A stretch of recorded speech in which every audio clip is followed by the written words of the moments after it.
My name's Jack, and I run an education consulting practice for a firm out of Boston called Public Consulting Group. We are 30 years old.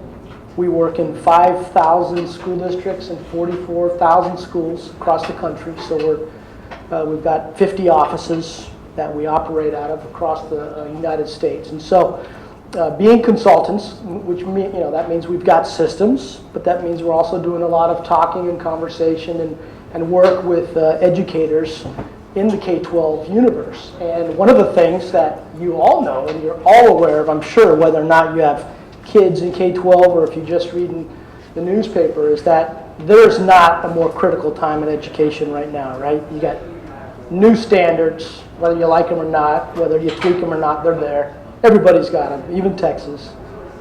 You've got new assessments, right? You got new assessments, whether it's a PARC assessment or a Smarter Balanced assessment, you're going to have a new test on those standards. And then also really for the first time in the history of for teachers, they're being held a lot more accountable today. A lot more accountable today on the way their students perform. So teaching and learning in K-12 right now is huge, right? So I had a challenge. The challenge was we're out talking with our 44,000 schools, and they're saying, what can you do to help us out? So the issue was we need to go find something, some professional learning community system that could complement the face-to-face, the work that we're doing in those schools, right? So we looked around and said, this is going to be easy. We'll go find a Moodle or a Blackboard or a Instructure or Canvas, or we'll go find something and we'll see, pick something, and then we'll go put a partnership together because we're consultants. We put teams together. That's what we do. So we looked at those things and we said, not good enough. We went across the river. We met with the folks from edX, and we said, this is what we want. This is what we need. So almost exactly 2 years ago, we stood up version 1.0 of Open edX, and we created a vision and a mission, and we said, this is the system we're going to use. Now, we needed to tweak it a little bit because this was at that time primarily higher education, and there were some things that we thought we could do for the K-12 community that would really make it powerful and special to complement the work that those teachers are doing, those educators are doing. So I'm going to take you through real quick about our vision, what it is we want to do, the 5 things that we hold tight to. I want to tell you a little bit about some of the functionality that we've extended as part of the Open edX platform. And then ultimately our international rollout, because we did roll out for the first time last April. We got our first customers and our first school districts online. So I'll tell you a little bit about that. It's pretty exciting. These things have not wavered since the first month that we sat down and wrote our vision. We want to deliver the high quality K-12 instruction. So we want partners, a little bit like Open edX. We write a little bit of our own content, but we go out and find the partners that have the best content. People like WestEd, people like Stanford University, Common Sense Media, a really hand-selected set of partners who could focus on a specific, a few specific content areas, being English language arts, mathematics, science. There's new standards for science as well. English language learners, special education, and EdTech certification. Those are the areas we wanted to focus in. Those were the things the schools were telling us we need for our teachers. So high quality is number one. We want to not just present data to you, but we are almost more interested in the data that we're going to collect from you. edX platform allows us to do that. The functionality, the authoring tools, the ORAs, the ways that we can collect information from our teachers, critical. That's what sold us on this system. This stuff that we're providing the teachers don't have time to do these things, these 6, 8, 10, 12-hour courses. We started focusing on collections of content, but they had to be collections of content that could be extremely applicable to their classroom. They had to work. It had to make sense. And then we wanted them to take some student work and some samples and put it back into the system to prove to us that they're doing what they're learning from these great content providers. We believe learning is social. We want to be able to have non-facilitated and facilitated options for school districts. And I can tell you they take advantage of both, and they both have their pluses and they both have their challenges. But we wanted to make sure that we had a community where people could lean on each other, whether it's a peer, whether it's an instructional coach, or whether it's someone across the country, that they were admiring the work that they were doing. And then ultimately we thought it was great to be big and huge, like Open edX, and have 1 billion students in there, because there's so many great things that you can do in a huge community like that. But we also wanted to add some functionality that allowed people to create personal, smaller online learning networks where they could really build relationships in individuals. So this is our typical, you recognize our portal, our dashboard as we call it. We've added a few things here that I'll talk about. I'll touch on briefly on some of these things because of time, and then we can dig in and you can ask some questions about some of the extensions we've done to the edX functionality. We've really extended the portfolio. We don't just collect names. This is a community for us. We want to know how many kids in your class have IEPs, individual education plans. What about free and reduced lunch? What about kids who have English as a second language? We wanted to collect that information and allow you to create a profile so you could go find others in the community that have a similar environment, so you can kind of see what they're doing and see where they're succeeding and see where they're being challenged. So we've extended the profile a bit to allow for that. If you notice, we've added on our piece a portfolio through the collections of content. Each time they go through a course, each time they go through a session, they are not only learning, but they're also adding. They are contributing to this classwork, to this coursework. And that is all collected in a portfolio that they can use to share with instructional coaches or with peers around the country. What we learned real quick too is that, and it's been mentioned tonight, that online courses in K-12 education sometimes has a challenge. Sometimes people say, we don't have time for a course, but can you give us access to chunks of content or collections of content that we can get to quickly for a staff meeting, for a lesson I need to plan for. So can you have a way that we can collect our chunks and share them and use them with other folks in the community? We created a people network. This is a place where I can go and I can use all the filters on the left-hand side here, and I can go view people from not only my school or my district, but across the country, and in this case across the world, to go out and view their portfolio of work to see what they're doing. That's why I can create my small personal online group. We also built a notification system internal. Anytime somebody responds to a discussion, anytime someone adds some information into my portfolio, asks me a question, adds me to their network, I'm going to get a notification about what's going on. I talked a little bit about our portfolio. This is a piece that we find extremely powerful, the data that we collect. So in our courses, we like most of the courses that we see that are out there, we're showing movies, we're collecting journals and reflections, we're also presenting rubrics and different teaching and learning tools. We're asking for samples of student work that people can bring back in.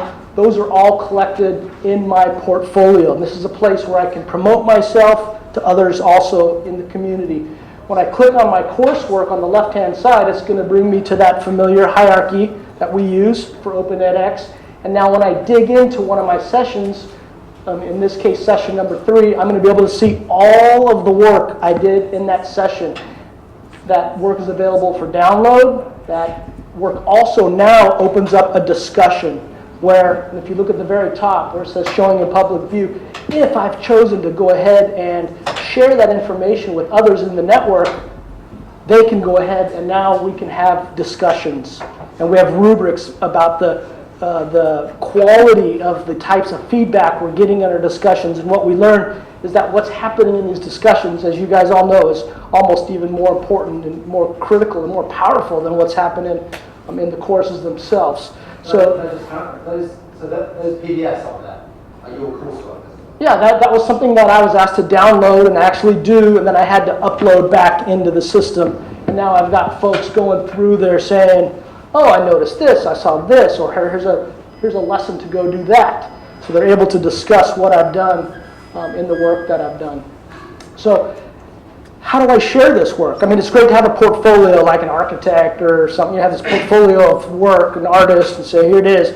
But how do I share this with folks? If I have a coach, if I have a peer group, if I'm a third grade lead at my school, how do I share this information? Well, what I can do is use my filters on the left-hand side, and I can actually go through and find people that they're either enrolled in the same course or have a similar classroom environment as I do, and I can go through there now and I can add them into my network. So you see on the top left, now I have created my own small personal network that I can use to communicate with, to share, to do a Google Hangout with, do those types of things. So I can really facilitate the activity that goes on through my piece. As I mentioned, there are districts that love the fact that, that we're going to start a course on this day and it's going to go for 15 hours and there's going to be a credit at the end and a great certificate. There are a lot of districts saying we need specific chunks of content that we want to go through and select and have available to match up with the curriculum that the district has written, right?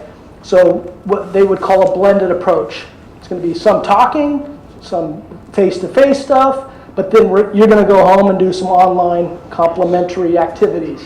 And so in the top right-hand corner, we've created something called a chunk. So if I click on that, it's going to pop up a window, and the window is going to say you've successfully added this chunk. You can write notes, you can add in, insert graphics, you can insert links, and then what happens is it gets stored into your content, your chunks of content collection. And from there, you can do several things. You can rate the chunk, so you can give it your own personal rating on, again, going back to those pillars of our vision statement.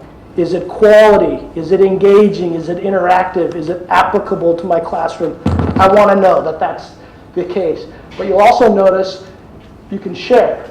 You can create your own personal notes, but if you click on share, it actually pulls up your private network, and you can go through and you can pick and choose the folks that are in your personal network, and you can write them a note, and you can say, hey, I want you to use this at your staff meeting, or take a peek at this. I did a classroom walkthrough, and I saw that this might be something that could really benefit you in your instructional program. So, Jack, give me just this.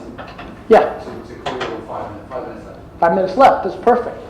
So our notification system here is, again, if anybody adds you to their network, communicates with you, if they add something to your discussion board, you can click on it, and it's actually going to bring you right to that focus point in the discussion, so you don't have to wander around and kind of get back and remember exactly where that discussion piece was.